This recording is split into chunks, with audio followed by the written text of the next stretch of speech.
হরে কৃষ্ণ। আজকের ভিডিওটি আমরা শুরু করতে চাই রামায়ণের একটি ছোট্ট গল্প দিয়ে। একবার বানর সেনার বানররা দেখল যে ভগবান শ্রীরাম ও লক্ষ্মণ উপবাস করছেন। এটি দেখে তারা ভাবল আমরা উপবাস করব। সবাই সম্মত হলো। তখন এক বানর বলল, বন্ধুরা, আমি শুনেছি উপবাস করলে শরীর খুব দুর্বল হয়ে যায়। যদি সত্যি শরীর দুর্বল হয়ে যায় তাহলে উপবাসের পরদিন গাছে উঠে ফল আমরা কিভাবে খাবো? এই কথা শুনে বাকিরাও উদ্বিগ্ন হয়ে পড়ল। তারপর সেই বানরই উত্তর দিল, চলো আজই গাছে উঠে বসে থাকি, পরদিন উপবাস শেষ হলেই আমরা সঙ্গে সঙ্গে ফল ছিঁড়ে খেয়ে নেব। সবাই রাজি হয়ে গেল। তখন আরেক বানর বলল, কিন্তু যদি এতটাই দুর্বল হয়ে যাই যে ফল ছিঁড়তেই না পারি, তাই বরং আজই ফল ছিঁড়ে রেখে দিই, উপবাসের পর খেয়ে নেব। এ কথা বলা মাত্র তৃতীয় এক বানর উঠে বলল, আমার মনে হয় উপবাস খুব কঠিন হবে, তাই ফল হাতে ধরেই রাখা উচিত, যাতে উপবাস ভাঙা মাত্র খেয়ে ফেলা যায়। চতুর্থ বানর বলল, সবচেয়ে ভালো হয় যদি ফল মুখেই রেখে দিই, তাহলে উপবাস শেষ হতেই খেয়ে নিতে পারবো। এরপর পঞ্চম বানর বলে উঠল, বন্ধুরা, যদি এতটাই দুর্বল হয়ে যায় যে ফল চেবাতেও শক্তি না থাকে, বরং এখনই ফল খেয়ে ফেলি, পেট পুজো করেই উপবাস করব। সবাই এই প্রস্তাবে সম্মত হলো এবং দেখতে দেখতে গাছের সব ফল শেষ হয়ে গেল। এভাবেই তারা উপবাস পালন করলো। গল্পটি নিশ্চয়ই আপনাদের হাস্যকর লেগেছে, কিন্তু বলতে পারেন কি এই গল্পের মাধ্যমে আজ আমরা কোন বিষয় নিয়ে আলোচনা করতে যাচ্ছি? হ্যাঁ, ঠিক ভেবেছেন, অতিরিক্ত ভাবনা, ওভার থিঙ্কিং। বানরগুলোর মতোই আমরাও আধুনিক জীবনে ভবিষ্যতের ঘটনাগুলো নিয়ে প্রয়োজনের চেয়ে বেশি ভাবতে শুরু করি, কিন্তু এই বাড়তি মানসিক শ্রমের কোনো বাস্তব ফল হয় না।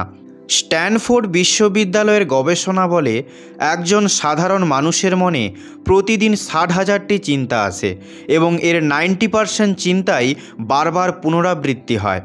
এত চিন্তার উপর যদি আবার অতিরিক্ত চিন্তা যোগ হয় তাহলে মনের অবস্থা কেমন হবে তা সহজেই বোঝা যায়। তবে ভয় নেই, শ্রীকৃষ্ণ থাকার পর কোনো সমস্যার সমাধান অসম্ভব নয়। চলুন এবার ভগবদ্গীতা খুলে দেখি ওভার থিঙ্কিং অর্থাৎ অতিরিক্ত ভাবনা সম্পর্কে ভগবান কী উপদেশ দিয়েছেন। 1.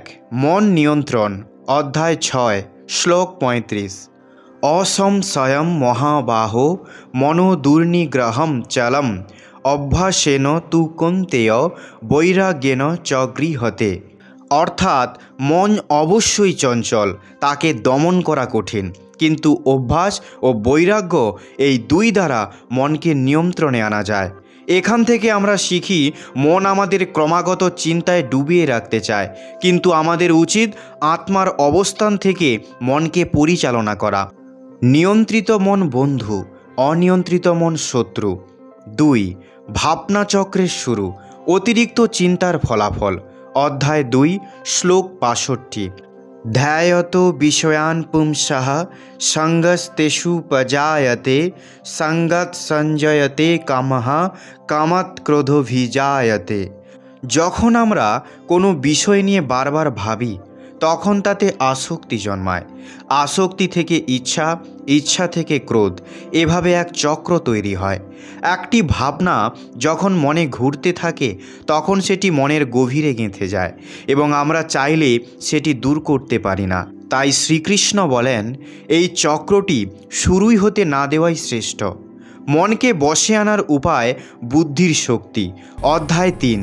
এখানে ভগবান বলেন, মনকে নিয়ন্ত্রণ করার একমাত্র উপায় হল বুদ্ধি, এবং বুদ্ধিকে যখন আধ্যাত্মিক স্তরে উন্নীত করা হয় তখন মন সহজেই নিয়ন্ত্রিত হয়।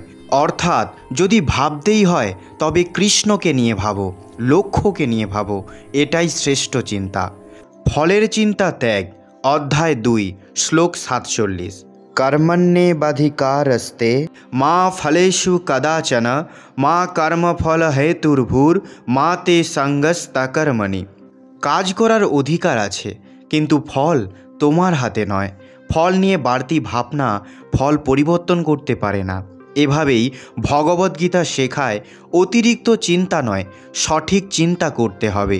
ফল নয়, কর্তব্যের প্রতি মনোযোগ, এবং মন নয়, বুদ্ধির দিশা অনুসরণ। পরিণাম ভালো হোক বা খারাপ, বাস্তবে তা আমাদের কল্যাণের জন্যই হয়ে থাকে। যদি আমরা শুধু এটুকু বুঝতে শিখি, তাহলে ওভার থিঙ্কিং বা অতিরিক্ত চিন্তার রোগ থেকে বের হওয়া কঠিন নয়। আজকের আলোচনার মূল বক্তব্য হলো ওভার থিঙ্কিং। হঠাৎ অতিরিক্ত চিন্তার পেছনে আমাদের মনেরই সবচেয়ে বড় ভূমিকা। যদি আমরা মনকে নিয়ন্ত্রণ করতে শিখি, তাহলে এই মনই আমাদের লক্ষ্য পর্যন্ত খুব সহজেই পৌঁছে দিতে পারে। মানুষের জীবনের সর্বোচ্চ লক্ষ্য হলো ভগবদ্ধাম প্রাপ্তি।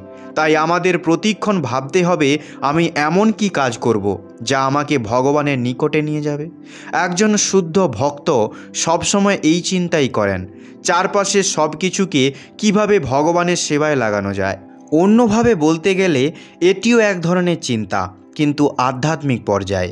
এই জন্যই অতিরিক্ত ভাবনার বদলে আমাদের উচিত নিজের কর্তব্য করা, চেষ্টা করা, এবং সেই চেষ্টাকে ভগবানের শরণে সমর্পণ করা। যখন আমরা ভগবানকে সমর্পিত হয়ে কোনো কাজ করি, তখন তার ফল ভালো হোক বা মন্দ তা নিয়ে আর ভাবনার প্রয়োজন থাকে না, কারণ কাজের দায়িত্ব তখন ভগবানই গ্রহণ করেন। আমরা আশা করি আপনি ভগবদ্গীতার জ্ঞানকে জীবনে ধারণ করে জীবনের প্রতিটি ক্ষেত্রে সাফল্য পাবেন এবং জীবনের পরম লক্ষ্যের পথে এগিয়ে যাবেন। জয় শ্রীকৃষ্ণ। রাধে রাধে। প্রিয় ভক্তগণ, আপনাদের যদি এই ভিডিওটি ভালো লেগে থাকে, তাহলে ভিডিওটিতে একটি লাইক করে কমেন্টে জয় শ্রীকৃষ্ণ রাধে রাধে অবশ্যই লিখে দেবেন। আর এই রকম নতুন নতুন জ্ঞানমূলক ভিডিও শোনার জন্য চ্যানেলটিকে অবশ্যই সাবস্ক্রাইব করে দেবেন। আর হ্যাঁ, মনে করে বেল আইকনটি ক্লিক করবেন, যাতে আমাদের ভিডিওর নোটিফিকেশান সর্বপ্রথমে আপনার কাছে যেতে পারে। কথা হবে পরবর্তী ভিডিওতে।